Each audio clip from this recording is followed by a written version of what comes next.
How many times have you heard there's never been anyone else like you on the planet. You're unique, blah, blah, blah, blah, blah, blah. I mean, at my age, I've probably heard it since I read a lot of self-help books. I've heard it at least 1,000, 2,000 times, never sunk in. And then I was listening to a YouTube this morning, and the guy was explaining that one of the reasons why he's so great at reading people is because his father was a big time drunk, and every time he came home, he had to know if his father was drunk or not so he could act appropriate. And I'm like, bingo. I'm like, so you're like you're like a flawed diamond. You have a lot of flaws. Actually, you're like the kind of flawed diamond that would probably go in the garbage. So there's been countless flaws that have been inserted into you with pressure. So those are actually, some of them are actually your best qualities, and some of them are your worst qualities. And you need to do an inventory of that so that we can either, fix that diamond so that it's at its best. But seriously, think about it. I mean, every single person I know, is different. And, and Anthony Robbins, whatever, oh, you're unique, you're unique, you're unique. It doesn't mean a damn thing. But it's the character that it created. I have another friend that's a phenomenal salesperson because, again, had no choices, needed to be successful, and or people who don't drink because their parents are alcoholics. I mean, there is like a plethora. We could forget about your genes. No, don't forget about your genes. That also is unique as well. But I'm just saying, think about the plethora of qualities. Forget about the Minnesota mining test. What if we did a test of all the qualities and why they were created that made you who you are? I mean, I said in a previous video that, hey, I was raised by 2 older sisters, a mother, a grandmother, and a father who never wanted to be home. As a matter of fact, he even said, once he confided in me, when I was going through my little druggy days in my 20s, and he said, I didn't want to be home.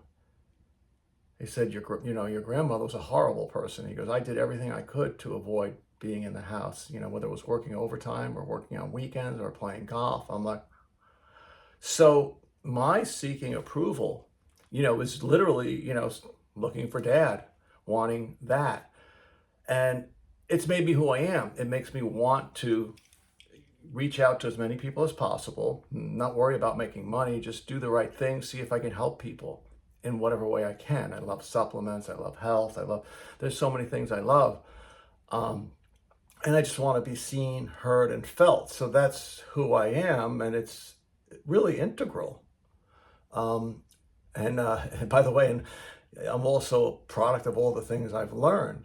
As much as I've studied everyone from Earl Nightingale, Og Mandino, whatever, you name it, Dale Carnegie courses, Anthony Robbins courses, the list is just endless. The Sedona method, that's what I was going to go to. So if I wasn't releasing with the Sedona method, I wouldn't have crawled down that rabbit hole deeper and deeper and deeper and deeper until I got to the core.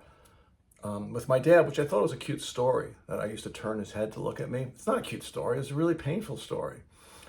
And it's important that we understand our flaws, and the flaws that make us great, and the flaws we need to eliminate or work on, the flaws that make us weak. And so again, we're all like a flawed diamond, and every one of those flaws, for better or for worse, has been inserted into our personality with pressure. And if you want to be a human being, if you want to be in the world, you need to understand yourself better. And as I also pointed out to a friend, which I was going to make the title of this post, but I didn't, life is not a Chinese menu. You don't get to pick from column A and column B.